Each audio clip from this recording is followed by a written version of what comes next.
change. And change, of course, is something that we have all seen, as Preeti was saying earlier, it's inevitable. You cannot find change, cannot fight change. It's like fighting gravity. And somebody once said that the only constant thing in the world is change. So change is always going to be there, and change is not a bad thing, it's a good thing. Change is something that can progress you or make you improve, make you a better person, a better business, a better country. And I support what was said by Sir Churchill Winston, that to improve is to change, to be perfect is to change often. So change is an improvement. It's a positive thing to be embraced by all. And I hope we can all agree. And that's why we are all here on this platform. And of course, as we all try to be perfect in our ways, it's actually the goal of everybody. It's a bit far-reached, but it's about constant change, small steps of change. Now, just before we get into the whole discussion of change, maybe you can interact a bit and just hear what your thoughts are in as far as understanding what change is in your own language. I don't like using defined as per text. I like hearing first what you understand. Then we can narrow down and agree on a few very simple definitions.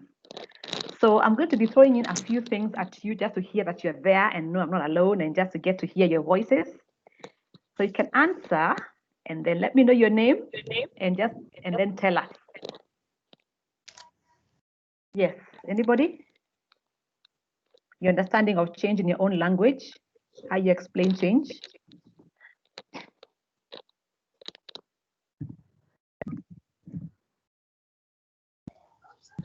There's one on the chat box from Polycarp Odhiambo. Change is a shift from usual or normal.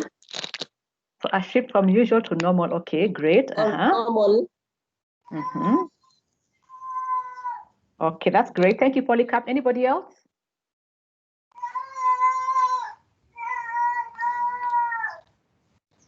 Can we have just one more, maybe? Yes.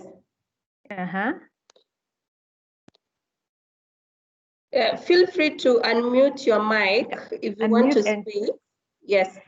We're learning, and it's a change for us also. We're learning how to interact on platforms like this, so it's good to just talk, to hear each other.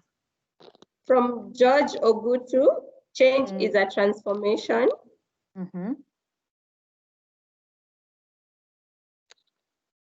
Okay, that's it. I think so. Okay, you're all right. You all know what change is.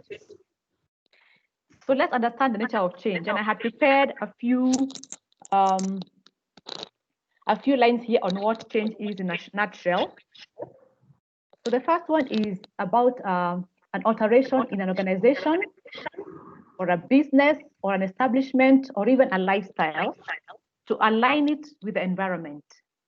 So first you have an alteration. You have a status quo you have somewhere, and then you want to alter to align it to an environment. So it means here that wherever you are or the company you are, you exist in an environment of some sort.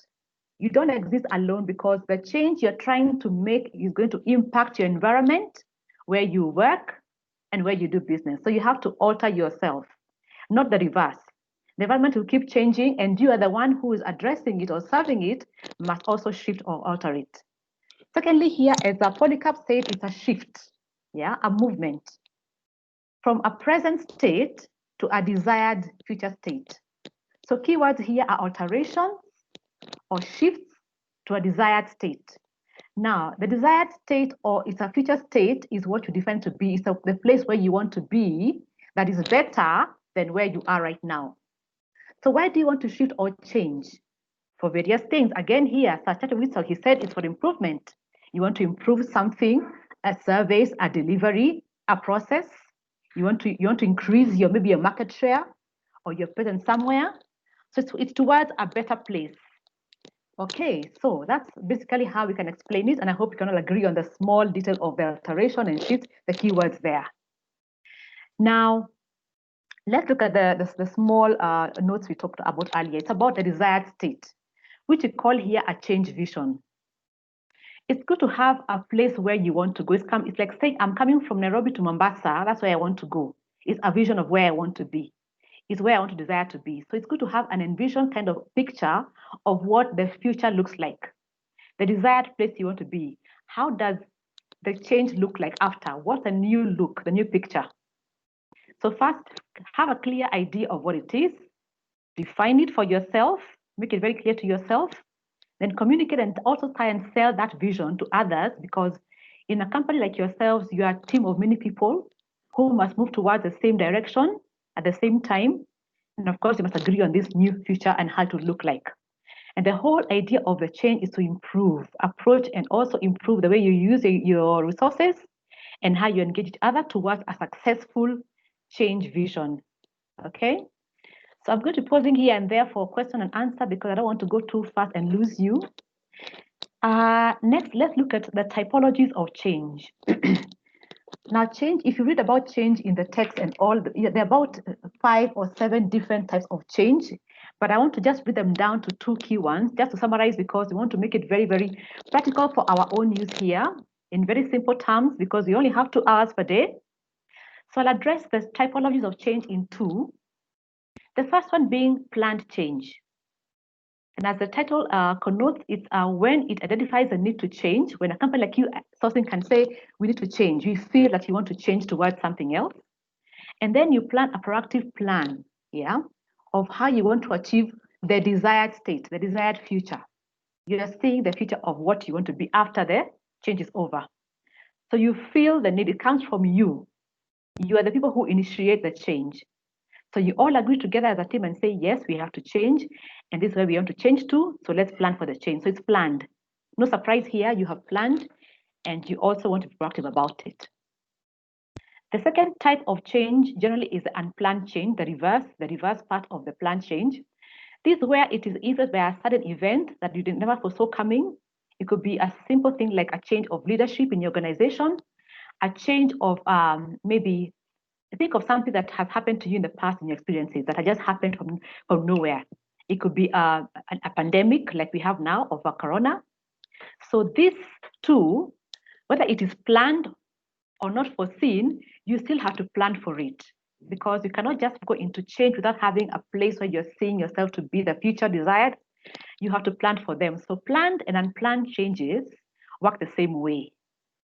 So in your experiences, maybe you can give us and tell us, have you had any experience with planned changes before or unplanned changes? Yes, no, maybe an example. Yeah. Volunteers are welcome. Let's engage. Let's talk to each other. Imagine I'm in your class in a room somewhere with you and we're talking. We have to envision that as we go along. In your experience, have you had some planned changes or unplanned changes, and what were they, very briefly? Anybody? Is it okay if we call out names? Yes, I think, well, ask them, I guess. Well, you have to. I don't see why not, because we are here to learn, and I should know their names also. All right, let's start with Robert. So the question goes like, any experience with plan changes? Yes. The change and the change was regarding this pandemic. From the onset, we started wearing masks. That is something that we are still doing up to this time, and maintaining social distances. Yeah. So is that planned or unplanned? That was unplanned. Unplanned, okay. But if I can give a planned one is from the onset. When it started, the plan was restricting movements. Yes. As much as it was unplanned, we had also to make our own planned changes. Yeah. Okay. Thank you, Robert. Thank you very much. Hi. Hello. That's Polycarp. Yes, Polycarp. The first change was unplanned with COVID. I had a system, yeah, and the main underlined word in the system was not to be in the house before 7, sorry. But COVID happened. Yes.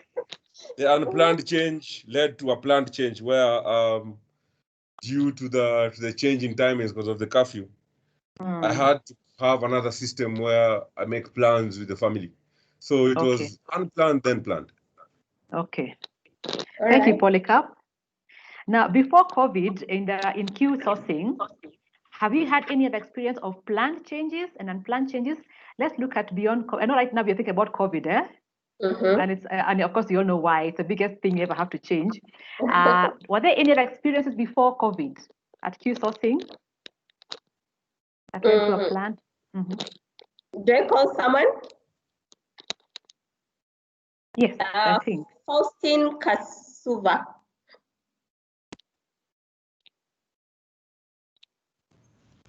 Hi, everyone. Hello. Hi.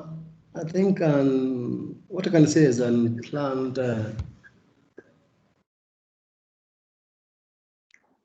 And I'm trying to think of whether we ever had one. But one is, what I can say is, we got a client who asked us to turn up and take over a certain role within 24 hours. So it was unplanned, but we had to plan ahead towards achieving the goal. Yeah. Okay, that's great. Thank you. Anybody else? Any other experience with unplanned or planned change in your environment where you were? Can you have one more? A lady. I don't think ladies signed up for this class. I can see all men names here. It's okay. Whoever they are, we are together, and it's good to just engage with as many as possible. Yes. Don't forget, even for us, it's a change, learning how to teach, to train. Yes. And we are learning new as we're engaging with you. So imagine we are there with you in a conference room as how you always get trained. You cannot see us, maybe, but we're talking, we're learning. Yes. One more experience? From Alex. Alex? Yes.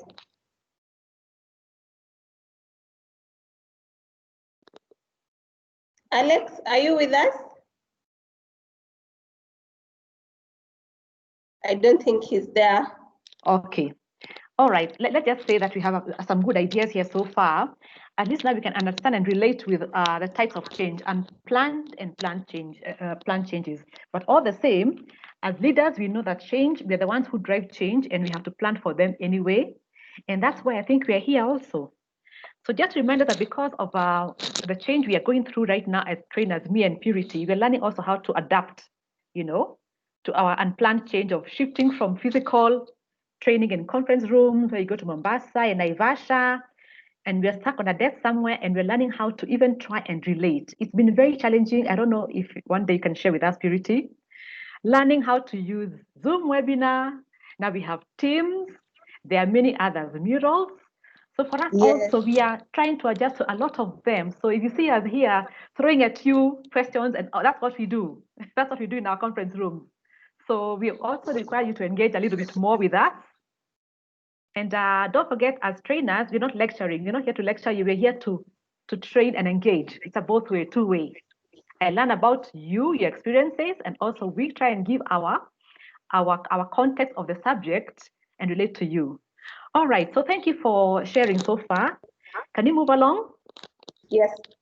All right, so we have said that earlier on that a change is shifting from the present or desired state to align to an environment. So we agree that nobody works on their own island. We have to adapt to an environment of some sort because we work in environments. Whether in Bungoma or Kisii, that's your work environment. And there are 4 levels of environment I'll talk about here that are used in business in different ways in terms of planning for change, strategic management, marketing research. So there are 4 environments we're going to look at here. And the first that you operate in is your firm environment or the company environment. The small circle you see inside there, that is your environment. That's where you are in control of, okay? Then you have the operating environment, that is the second layer. That's the one that you have that engage with those people you serve, your clients, your customers, your business partners, those who you engage with on a daily basis. The third layer there is the industry environment, where you find players like yourself that you have the same market and you're trying to get it for yourselves. And the last one there is the external environment that is now beyond the scope of the globe.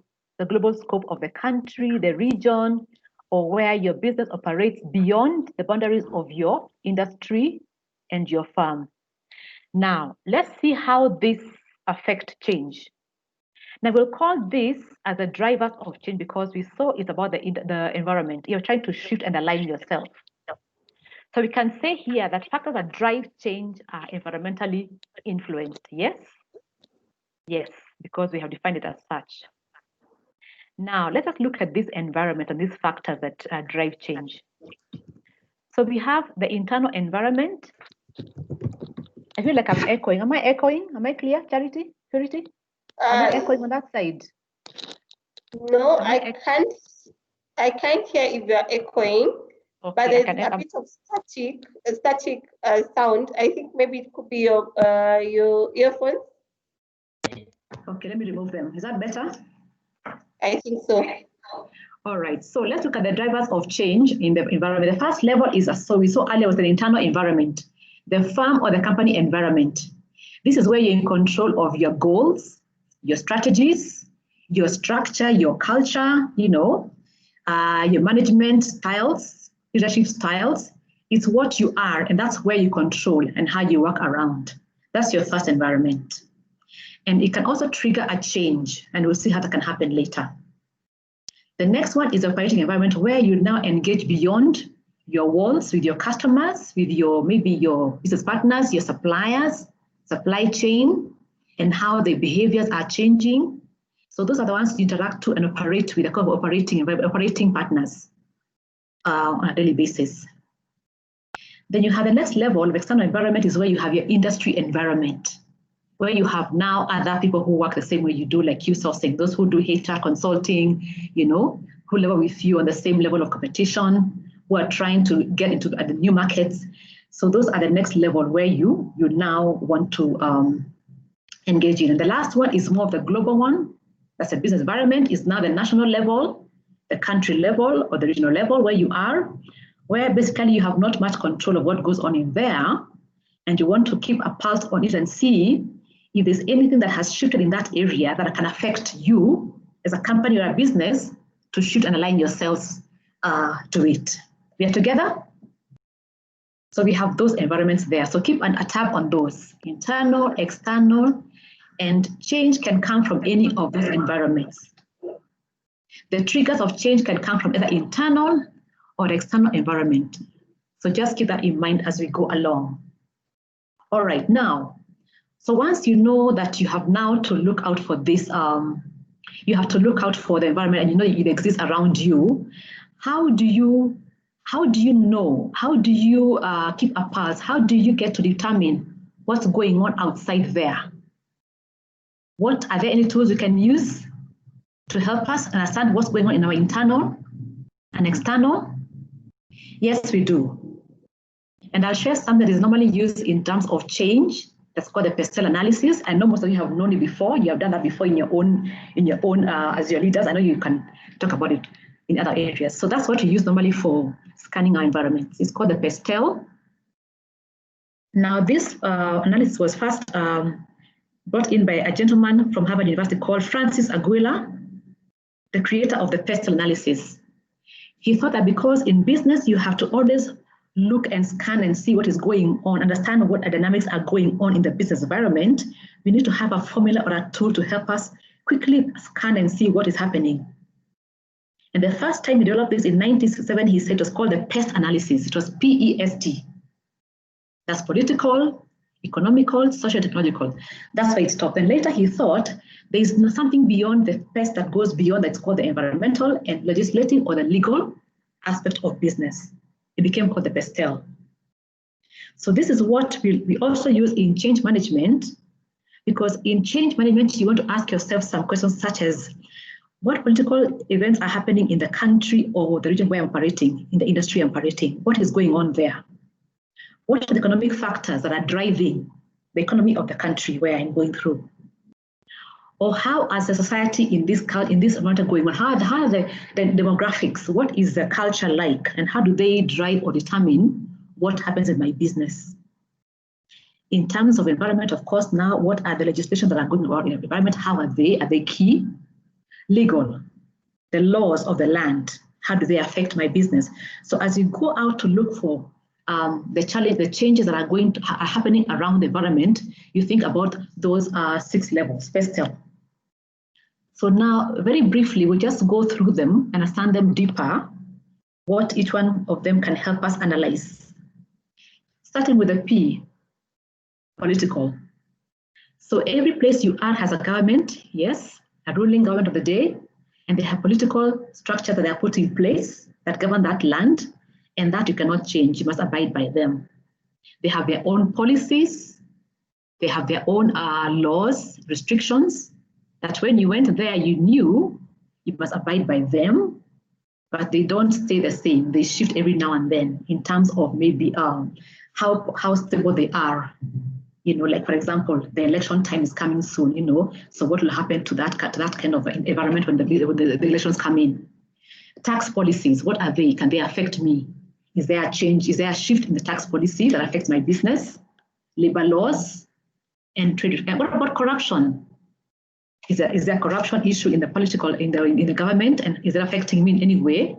Is it acceptable? Is it something against or upheld? And then the E, economic factors of the environment. This is to do with the economic areas, things like inflation, they affect the buying power of your clientele. It dictates how much the value of their money is worth in terms of foreign exchange. The interest rates that are in the environment that you're working on, and things to do with their buying power, Is it growing? The economy, is it growing? Is it fluctuating? Compared to the world market, how is it doing? Is it favoring your business? The economic here is a very major part of the PESTEL. And then S is for social. It's to do with the population of what you're dealing with there. The growth rate, the demographics, the age distribution. It has to do with safety and health, lifestyles, cultural barriers in terms of religion, of culture, or taboo traditions, and how they affect business and your business. How have they changed? Have the trends favored your business or not? Is there a change in the health and safety? Is the age distribution across the place where you are is favoring you or not? And then T, technology. This is about innovations of automation, things to do with, is it developing in terms of internet, connectivities, innovations in terms of automation in the way they work, the industry, how they operate, for efficiency. So any change here will affect most of us because it means that we must also align ourselves in the way that the country or the place where you are is connecting or heading in terms of technology. Excuse me. And then fifthly, you have the environmental factor. It's good with the policies they have there. What are the policies established in the country where you are? What are the climate changes? What are the areas of concern in the environment? What are the effects of environmental legislation? What is the weather like there? And lastly, we have the legislation or the legal part of the PESTEL. So it's about the laws of the land that govern, consumer laws, safety laws, labor laws, laws of human rights. So all those, any shift in any of that legislation can happen today or tomorrow will shift your way of operating. So the PESTEL here is guiding us to understand what is evolving, what is shifting, what is going to affect my business or your business to shift, to align yourself to them as they change. Because here again, if you think back 5 years, how the PESTEL was and how it is now, a lot has changed in the entire PESTEL. All right. Any questions so far to clarify before we continue? Kuna swali yoyote on what we've covered so far? Purity, anything on the chat? No, I don't see anything. Or any hand up?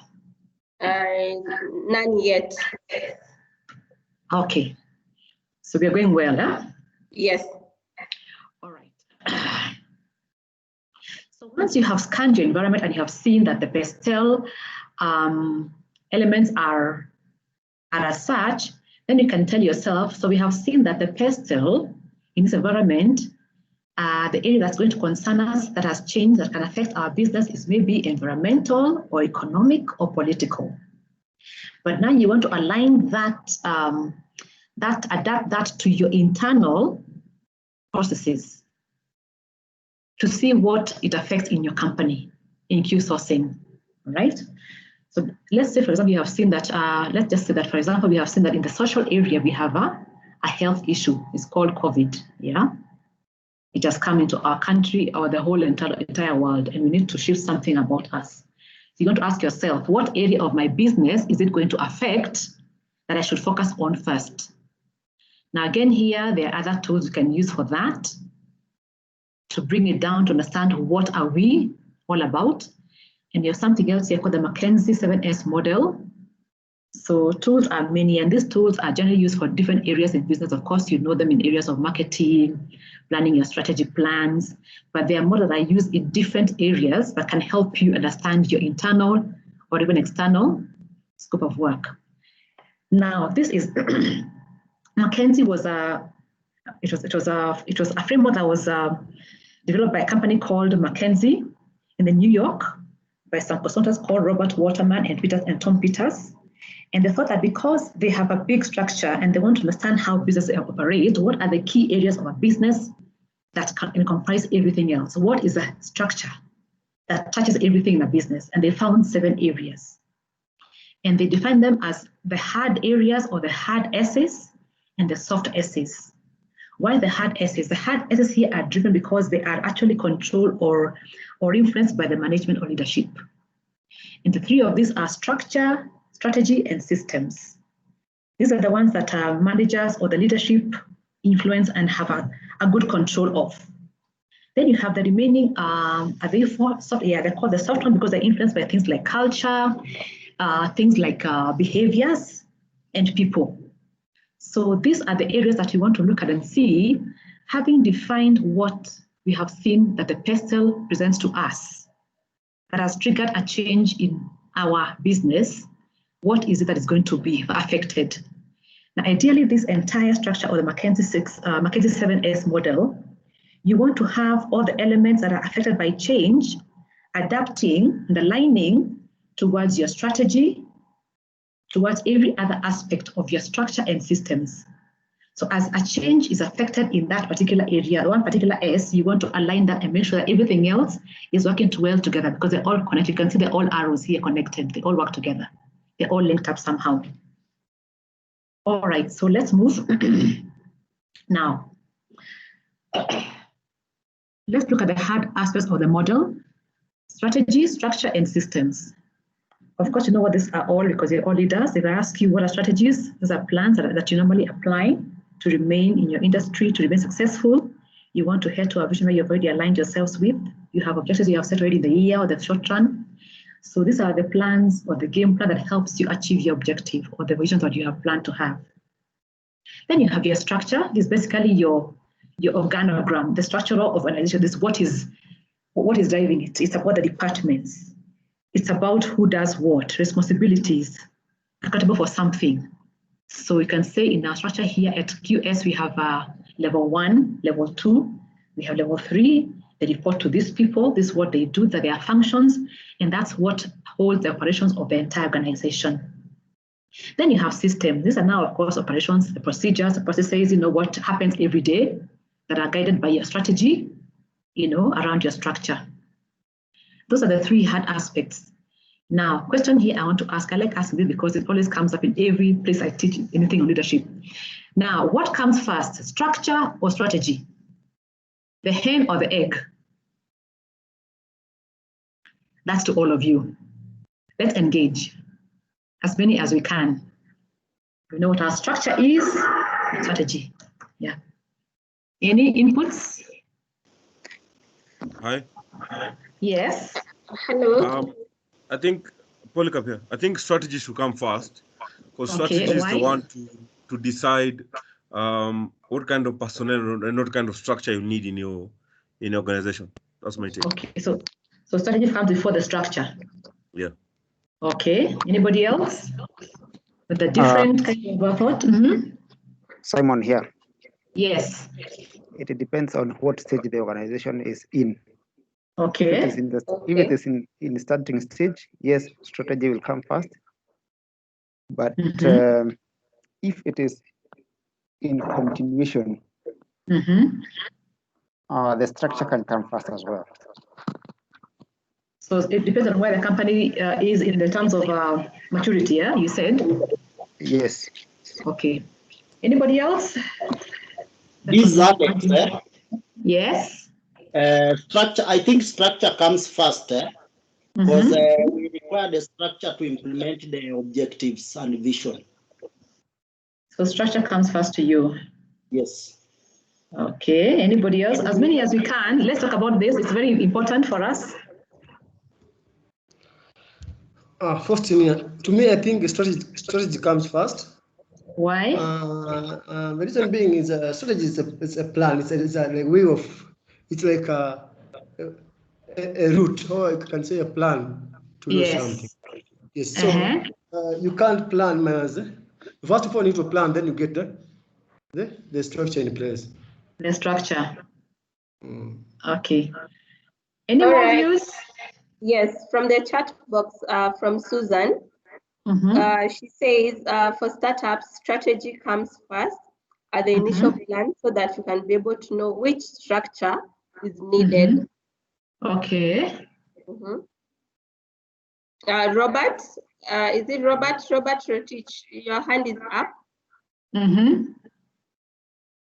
Yes, my take is structure follows strategy, because okay, depending with the level at which an organization is, but it is before you think about how the organization, you need to have that strategic intent in mind. Okay.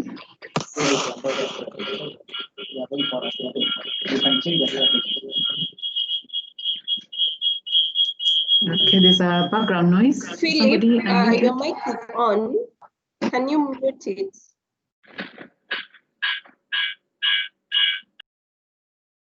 All right. Let's continue. Somebody was still talking. I think they interrupted. Who was it? I think it was Robert who was talking. Robert, please continue. Please proceed. No, I finished on my submission. Okay. All right. Okay, this is Tobias. Tobias, yes.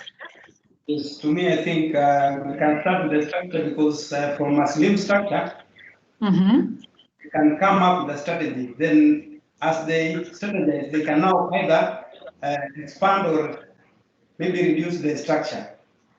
Yeah. All right. Thank you for sharing. Is anybody else before I close off? Thank you for sharing. Before I give my take, anybody else with a converging, a converse view?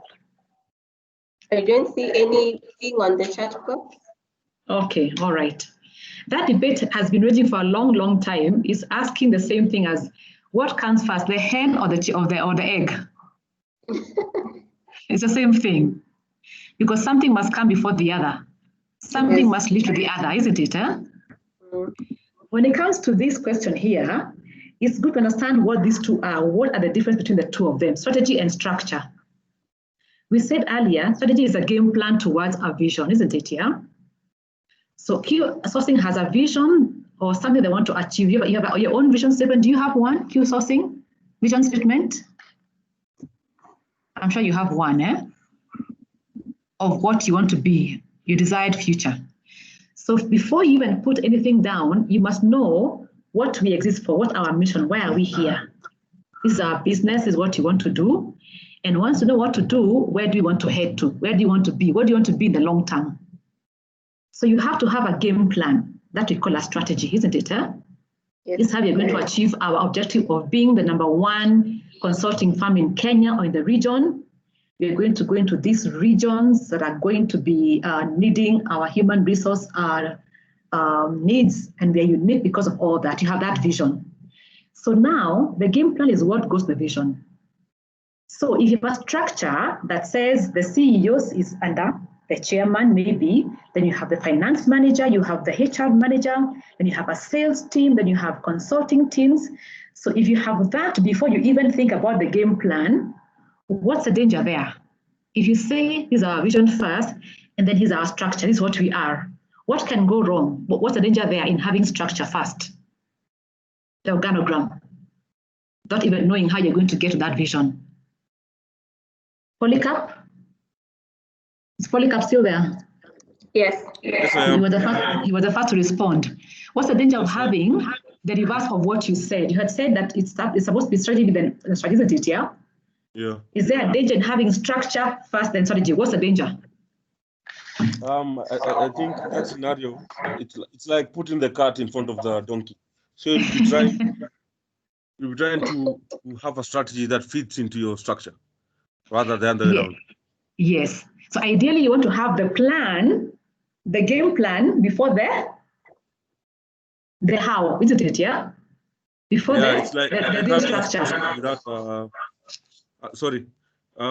It's like you're having a sports team without them knowing what they're going to do on the pitch. Exactly. Yeah? Yes. So it's very key here to yeah. I see Simon's hand up. Simon, yes.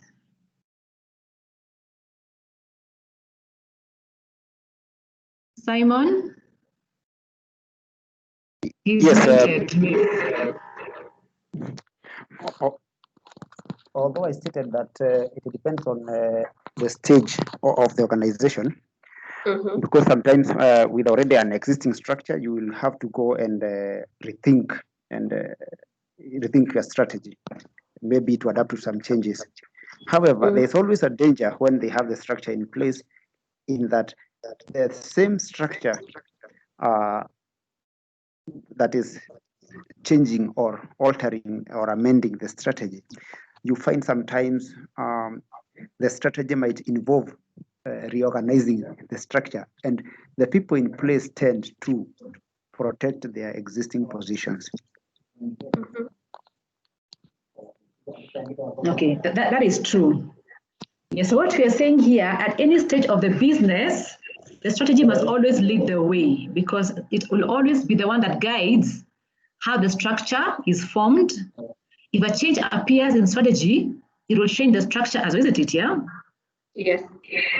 If something goes off, if we say we are changing because of coronavirus, we're not going to change our strategy towards this area, towards this place, it will change the way you are organized. But always remember, as your strategy, whatever it is, it will guide everything else. It falls in place. Your structure, your systems, it must be the guiding one. All right. So again, what comes first, the hen or the chicken, or the hen or the egg? Think about that. Okay, so we have discussed that, and I like it because it makes us think about where we are as leaders and what is guiding us. Now, the three hard aspects we have said are the three S's: strategy, structure, and systems. Let's look at the soft aspects of the McKinsey 7 model. You have skills. These are about your employees' abilities, what they have as competencies to work from their roles. And skills are varied. So sometimes a change in the environment or in the pestle can affect the skills that are required to have the change moving on. They have the right skills for the time, but when something changes in the pestle, like for example, right now you have COVID, are the same skills going to apply moving on to your vision? Do they have to be changed? Do you have to learn something new? Are they up to date? Can they perform into your new change vision? Again, you have the issue of staff. The second is the staff. The staff is basically the workforce, the size of the workforce, the numbers. Are they going to be sufficient to carry through the change vision? Do they have to be trained? Do you have to outsource new ones, bring new ones? Do they require motivation to be rewarded? So skills, of course, belong to staff, but skills are a separate thing in this part because it's about how are they able to take you through the new change. Staff is about the size and the makeup of the staff level. And then next you have the style of management or style of leadership. Leaders, of course, have different styles at different times of the leadership. They have a different style depending on the situation, but the way they lead as a general guide, will that change? Has that been impacted by the change in the pestle? What will change about your style as a leader as you start managing your change? because at the end of it all, this style should help us improve and impact performance of our organization to get better. Then lastly, we have our shared values. This basically is called the foundation of the entire McKinsey, because shared values are about the behaviors we adopt at work. It's the norms, the common norms that we agree to have. They guide our behavior, the way we work, the way we communicate, the way we talk to each other. It's basically the foundation or the center. If you look at the diagram here again of the McKinsey's model, it's at the center here. So a lot is about the common values, the core values. I'm sure you all have core values where you are, that guide. If this is impacted, normally you find that everything else will shift. If a personal shift happens, you find that a shared value somewhere will be touched. Maybe communication, interaction, or something about your core values. So if a pestle, any of the pestle items here, the 5 of them, they might affect either one of the S's or 2 or others. Can affect one hard S or 2 soft ones, but you have to now be the one to identify what has this shift in the pestle touched in us? What needs to shift? And then you think about how to do it. Are we clear so far? Any questions as we go along? Are we moving too fast? Are we too slow? Are we together? Again, here I have to engage you because I cannot see you. I cannot read your eyes or your body language. Let me know. Is that clear? Are we together? So far, yes, we are. Any questions so far on what we have covered at the beginning, in as far as the types of change, environments of change, factors that drive change, and the pestle and 7 models? From my end, no. Okay. Because here you want to see how you're trying to connect the environmental change that has triggered your company and what areas they are. So ideally here you must try and connect the 7 S's of your company, of your organization, with the environment. It's basically just that. All right, good. So let me just ask a question here. You discussed earlier about you had some planned changes and some unplanned changes that happened to you. Can someone just tell us briefly what aspect of your company is touched on among the 7 aspects of the McKinsey model? Was it shared values? Was it the staff style? Just 1 or 2 people, just tell us briefly to connect and tell us in the planned change, unplanned change, what element of the company in the 7 models, 7S models is touched on. Somebody please. Edwin? Okay. I had a question before you get into that. Okay, yes, please ask. Maybe I could ask. I'm considering yes, looking at various organizations and corporate institutions, yeah, and various strategies and structures that they adopt to meet various business purposes. yes. You realize that these organizations, especially nowadays in the current era, they are very dynamic. Yes. So they keep on changing. Yes. So in your view, what do you think is the best approach to such an environment, considering that sometimes things are moving very fast to the extent sometimes might not be able to put up a long-term strategy in place? Okay. Are you done? All right. So, if I get what you're asking, you're talking about the companies that we have right now. There's a lot of change going on. Is it about their own environment inside here, or based on the outside environment? Is it internal, external? What are the changes coming from in those companies? Based on both the internal and the external environment. Okay. Ideally here, all environments here are bound to change. They don't remain the same. They're very, very dynamic. Okay. Some more than others. And that's why we're discussing to see what environment around you, what pestle effects are there on the internal and external. That now, as a leader, you must always keep a pulse on, because it is very, very, very fast. You must not lose touch with it, and ask yourself, is it the internal environment, that is my firm and operating environment, or the external and industry? Where is the change? The first is identify where the change is coming from, or where the trigger is coming from. Once you know it is coming from, then you can know how to align yourself. Is it on competition, customers, my clientele, my suppliers, or is it the external, beyond the industry, or now the government? So you must always understand, what layer am I looking at? Am I at the inner layer, the outside layer? And once you identify that, then you can now trigger and say, it's affecting what in my company? What is affecting? Is it my structure, my systems, my style? So always have a pulse on the outside and bring it to the inside. And McKinsey, so far, is what we have found as the easiest model, because it has everything in place. It has people, it has structures, it has styles, it has values. And these areas are the 7 elements of any company you find. Big or small, Juakali is the same thing you'll find mostly. So you're trying to marry the two of them.